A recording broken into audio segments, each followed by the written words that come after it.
The British darts organisation was a giant. For decades, it ruled the sport, creating legends and shaping darts into the cultural phenomenon it became. From packed-out venues to millions tuning in at home, the BDO was the lifeblood of professional darts. It was untouchable, or so it seemed. But what happens when an empire refuses to change? When the very players who built its legacy decide they've had enough? It's a mess. I feel sorry for the players. Not particularly concerned about the BDO. I'm pretty sure the WDF are going to come in and take over. This is the story of how the BDO went from the pinnacle of darts to its catastrophic collapse. A story of power struggles, rebellion, and mismanagement so epic it makes a double one bust look like a minor blunder. The rise, the split, and the bitter downfall of an organisation that had everything until it lost it all. How did the once mighty BDO throw it all away? The British darts organisation's rise was nothing short of spectacular. Founded in 1973, the BDO was the heart and soul of darts, elevating the sport from smoky pub backrooms to brightly lit television stages. Its tournaments, like the World Masters and the Lakeside World Championship, became the stuff of legend. The Lakeside, in particular, was a proving ground, a sacred stage where greatness was forged. In the late 70s and throughout the 80s, the BDO brought darts into the mainstream. Legends like Eric Bristow, Lowe, and Jocky Wilson defined it. These players were icons. Bristow, with his cocky grin and unshakable confidence, was the ultimate showman. He could rile up an opponent and an entire crowd in equal measure, a villain to some, a hero to others. Then there was Lowe, the epitome of precision and calm, the player who made even the most nerve-wracking moments look like a casual warm-up. And Jocky Wilson, fiery and unpredictable, brought raw passion to the stage. Together, they were putting on a show. The energy was electric. Packed crowds, deafening chants, and televised drama that gripped millions. Fans lived for every dart thrown, every missed double, every perfectly executed finish. Darts became this shared experience, a spectacle that felt larger than life. But behind the bright lights, the cracks were already beginning to form. Prize money stagnated, leaving the players questioning where the revenue from sold-out venues and TV coverage was going. Television networks who couldn't get enough of darts began shifting their focus elsewhere, seeing darts as a relic of a past era rather than a thriving sport. The players, who were the very heart of this empire, felt increasingly frustrated and undervalued.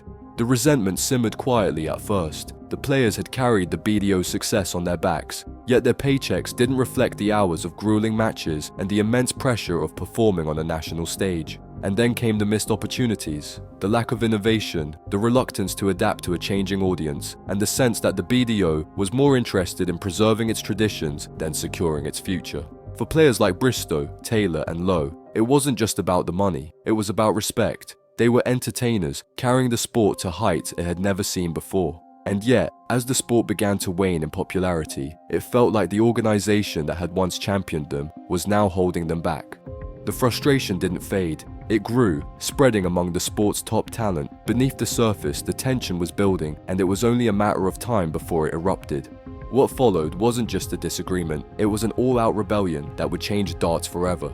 The breaking point came in 1992, when frustration turned into action. 16 of the game's top players, tired of what they saw as stagnation and mismanagement, decided they'd had enough. These were the stars of the sport. Taylor, Bristow, Lowe, Wilson, and a host of other big names came together to form the World Darts Council, later rebranded as the Professional Darts Corporation, PDC. It was a declaration of war, not just against the BDO, but against the way darts had been run for decades. Their grievances were clear. The players wanted better prize money, consistent TV coverage, and an organisation that respected their role as the lifeblood of the sport. The BDO, in their eyes, had grown complacent, clinging to its traditions while the world moved on. The WDC promised to modernise darts to make it bigger, bolder, and more profitable for players and fans alike. The split wasn't clean or civil. The BDO fought back, banning the defecting players from its tournaments and trying to strong-arm broadcasters into staying loyal. Lawsuits were filed, tensions boiled over, and the darts world was suddenly divided in two. On one side was the BDO, the established authority with decades of history behind it. On the other was the upstart WDC, a group of rebels determined to build something new, even if it meant burning bridges along the way. But the WDC had something the BDO didn't: momentum.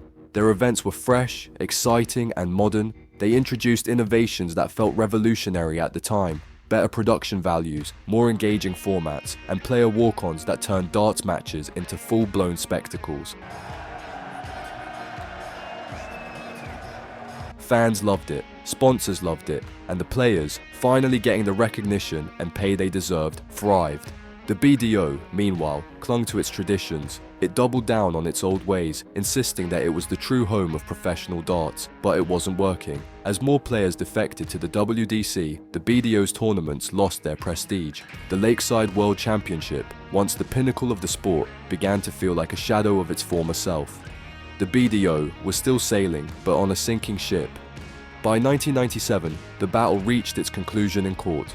A legal agreement officially recognized the PDC as a governing body for darts, while allowing the BDO to continue running its events. On paper, it was a truce.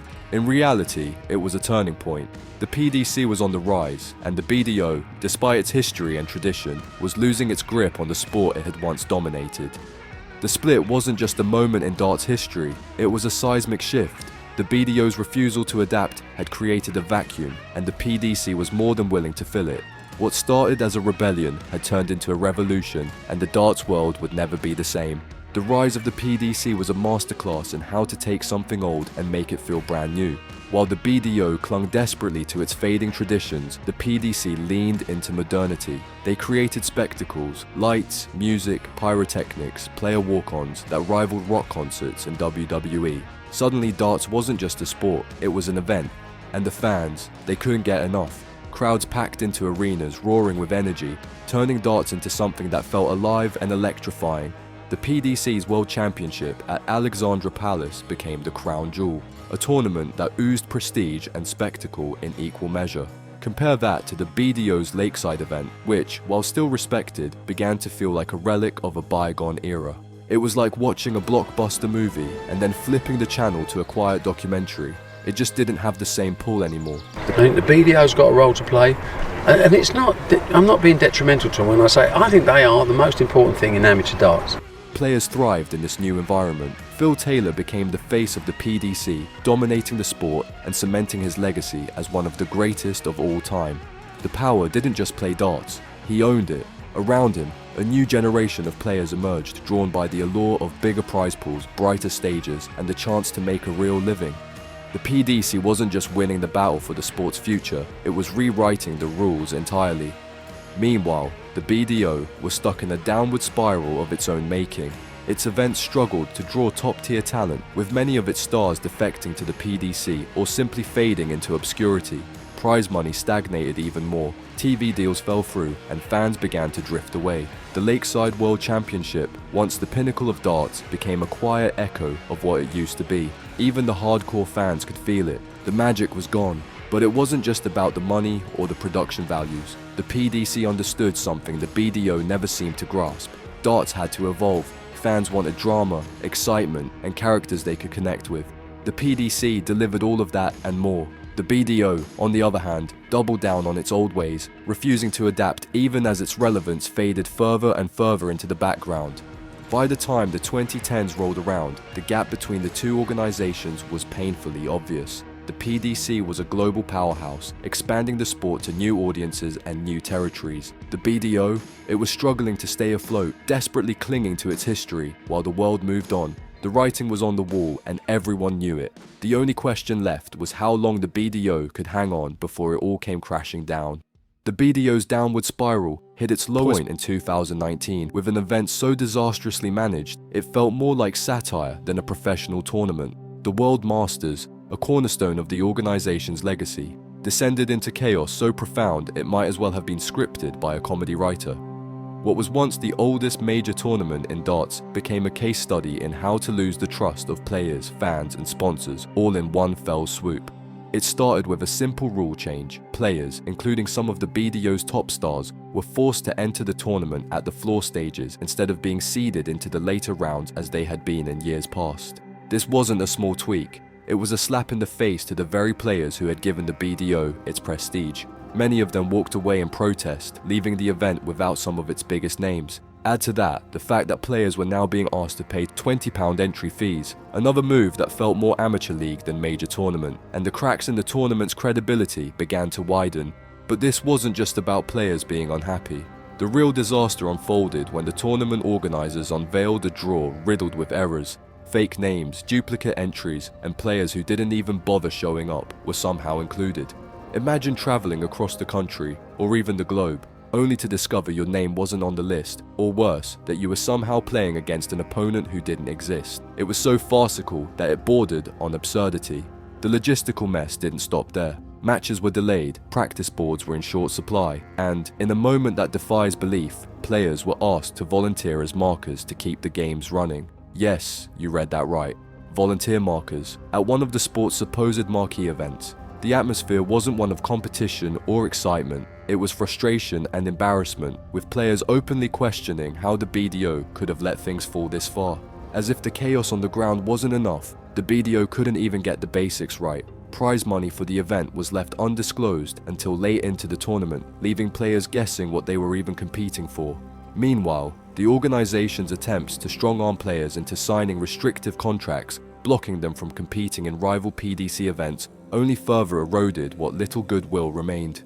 By the time the dust settled, the damage was done. The World Darts Federation stepped in, stripping the BDO of its governing body status and leaving it to flounder in irrelevance. What was once a proud, historic organization had reduced itself to a punchline, a far cry from its golden years. The 2019 World Masters was the final nail in the coffin, a public unraveling of everything the BDO once stood for, and from there, the fall only got steeper. The 2019 World Masters might have been a disaster, but for the BDO, it was just the beginning of the end. The fallout from that tournament sent shockwaves through the organization, and the repercussions were as brutal as a 180 against throw. Any remaining shreds of credibility the BDO had left were rapidly unwinding, and the organization found itself stumbling towards an inevitable collapse. The problems came thick and fast. Financial mismanagement had been an open secret for years, but by this point, it was impossible to ignore.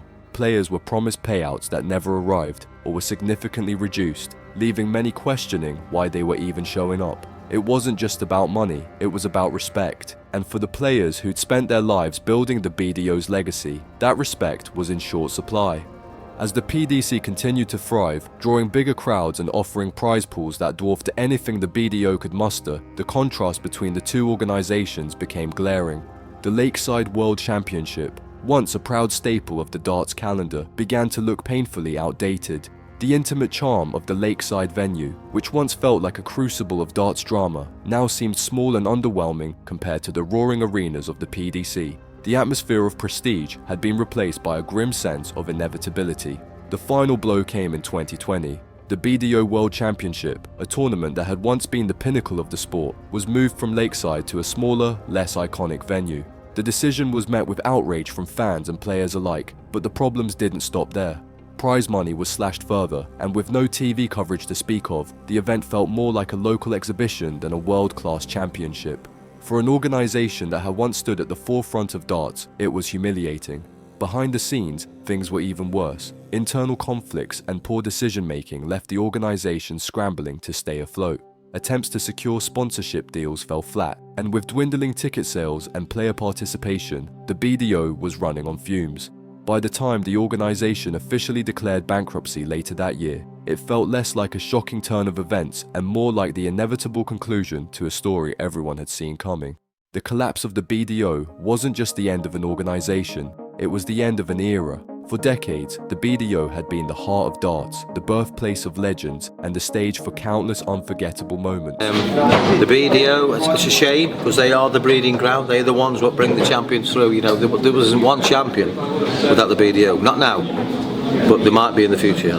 But through a combination of mismanagement, stubbornness, and an inability to adapt to the changing world, it threw away everything it had built. The PDC had won, not just because it innovated, but because the BDO refused to. The story of the BDO's downfall isn't just a tale of failure, it's a reminder of what happens when tradition outweighs progress, when leadership fails to evolve, and when the voices of those who matter most go unheard. By the time the final curtain fell, the BDO was no longer a giant of the sport.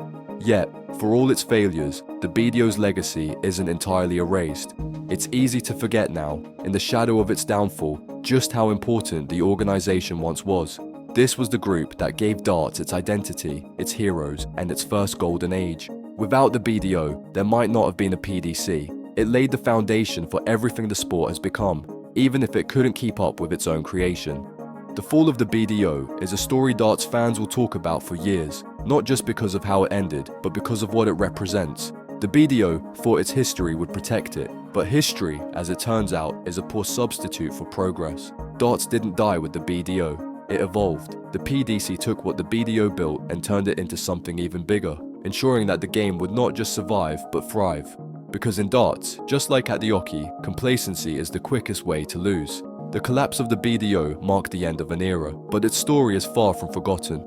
For decades, it was the cornerstone of professional darts, the organization that gave the sport its legends and its foundation. Without the BDO, there would be no glittering stages, no raucous alley-pally crowds, no Phil Taylor carving his legacy into the history books. The BDO may have fallen, but its fingerprints remain on everything darts has become.